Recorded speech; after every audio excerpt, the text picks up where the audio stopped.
Successful po ang ating membership application sa PEE mga ka-agri. Na-download at na-print ko na po ang aking Certificate of Good Standing. Sa mga licensed agriculturist dyan na hindi pa member sa PEE, i-share ko sa inyo kung paano ba tong membership application. Ang Certificate of Good Standing kasi na galing sa PEE ay isang requirements para sa ating PRCID renewal. Para makita at maintindihang mabuti, pwede nyo pong ma-post ang video mga ka-agri. Una, punta kayo sa Google Chrome o kahit anong browser. Tapos type Philippine Association of Agriculturists Membership. Tapos itap mo ang link na ito. At mapupunta ka dito. Scroll mo lang yan pababa. At kung gusto nyong malaman ang karagdagang information regarding PEE, pwede nyong itap ito. Mas mabuti kung basahin ito lahat. Balik tayo sa link kanina. Tap, click her. Hindi pa tayo member sa PEE, kaya i-click natin tong new user. Dito mga ka-agri, dapat alam mo po ang password ng iyong Gmail account.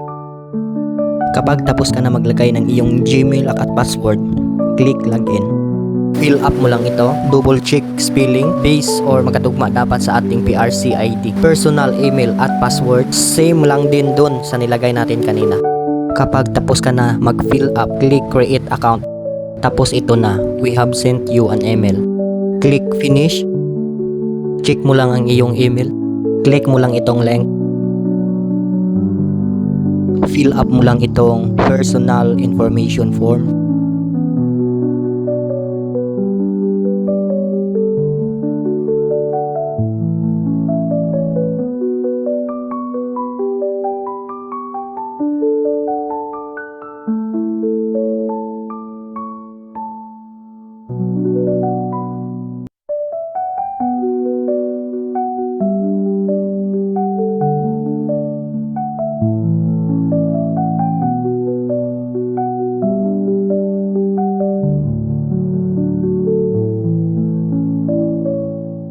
Pag tapos ka nang mag-fill up, click next.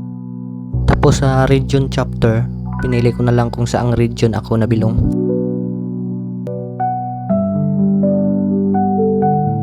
Tapos upload one by one with white background photo. Sa akin mga ka-agri, nag-download lang ako ng photo editor app para magkaroon ng white background. Tapos click next. Nasa step 3 na tayo mga ka-agri. Fill up lang din natin to.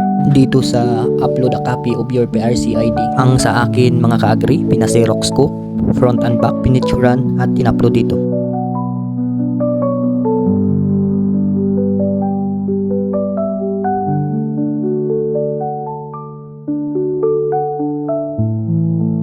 Dito sa PRC branch, pinili ko lang yung malapit.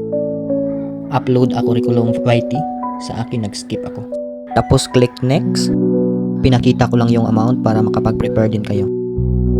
Sa akin through GCash ako nagbayad.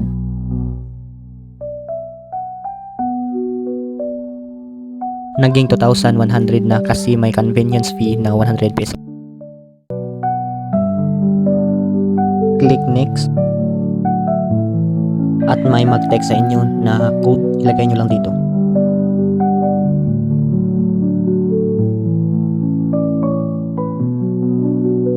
Next, type nyo lang ang inyong GCash pin.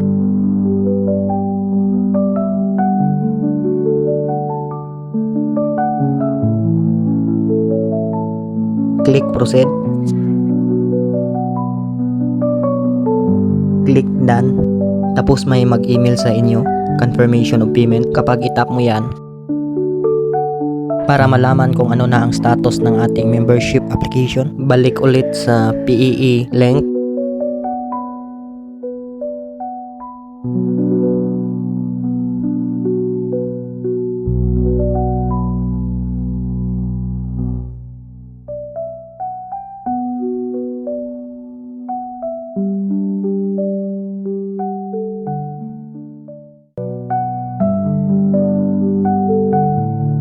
Type mo ang ginamit mong Gmail at password.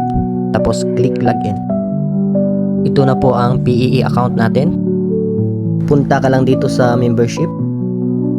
Kung makikita nyo mga ka-agree, dito sa membership may nakalagay your account is pending for PEE admin approval. Ibig sabihin nun, hindi pa talaga approve ang ating membership application. At isa pang sign na hindi pa approve ay hindi natin ma-access tong documents.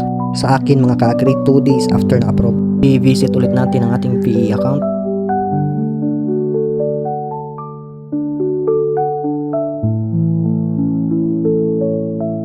Click login.